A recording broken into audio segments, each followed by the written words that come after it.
ధర్మరక్షణ సభ యొక్క ముఖ్య ఉద్దేశము ఈ భారతదేశంలో అక్రమంగా అర్ధరాత్రి పూట ఇంటర్నేషనల్ బార్డర్ దాటి వచ్చి హైదరాబాద్లో కాకుండా దేశవ్యాప్తంగా వివిధ ప్రాంతాల్లో అక్రమంగా తిష్ట వేసి కూర్చున్నటువంటి ఇల్లీగల్ బంగ్లాదేశీ రోహింగ్యాల యొక్క ముప్పు.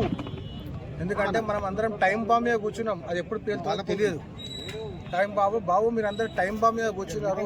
ఈ ఇల్లీగల్ రోహింగ్యాస్, ఇల్లీగల్ బంగ్లాదేశీస్ ఇక్కడికి వచ్చి కేవలం వాళ్ళు బతుకు తెరువు కోసం రాలేదు, నీ ఉపాధిని కొల్లగొడుతుర్రు, నీ చుట్టూ ఉన్నటువంటి డెమోగ్రఫీని చేంజ్ చేస్తున్నారు.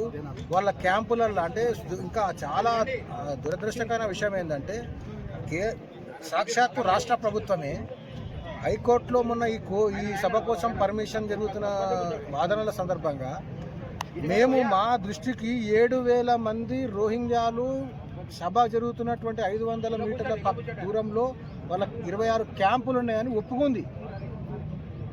ఒప్పుకొని నువ్వు ఏం చేస్తున్నావు ఇన్ని రోజుల నుంచి? స్టేట్ గవర్నమెంట్గా వాళ్ళని డీటైన్ చేయాల్సిన బాధ్యత ఉన్నది. ఫారినర్స్ యాక్ట్ ప్రకారము any foreigner has to be contained. ఎట్లయితే కరోనా వచ్చినప్పుడు వాళ్ళు బయటికి స్ప్రెడ్ కాకుండా చుట్టూ బ్యారికేడ్ వేసి కంటైన్ ఎట్లా చేసారో, ఎవడైతే దొంగచాటుగా భారతదేశంలోకి వచ్చి నువ్వు ఐడెంటిఫై అయిన తర్వాత వాళ్ళను కంటైన్ చేయాలి, డీటైన్ చేయాలి. వాళ్ళకి బేసిక్ నెసెసిటీస్ అయిన ఫుడ్, హెల్త్, శానిటేషన్ తప్ప మిగతా ఏవి ఇవ్వడానికి లేదు. వాళ్ళు బయట తిరగడానికి లేదు.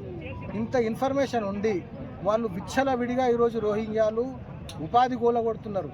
ఇక్కడ ఉన్నటువంటి నిరుపేద భారతీయులు ఉపాధి కొల్లగొట్టడమే కాకుండా వాళ్ళ క్యాంపులలో అల్లమల్లిగడ్డ పేస్ట్ దొంగతనంగా తయారు చేయడం, ఏది డూప్లికేట్ తయారు చేయడం, దానివల్ల చుట్టూ ఉన్నటువంటి హోటళ్ళకు సప్లై చేయడం, ఫుడ్ పాయిజనింగ్ చేయడం, కల్తీ ఫుడ్ సప్లై చేయడం, ఇక్కడ అక్రమంగా Aadhaar card, ration card, pan card, voter ID card తీసుకొని అకౌంట్లు ఓపెన్ చేసి QR కోడ్లతో బిజినెస్ చేస్తూ ఉన్నారంటే ఎంత లోపలికి పెనిట్రేట్ అయిపోయిందన్నది గుర్తించాలి ప్రభుత్వం.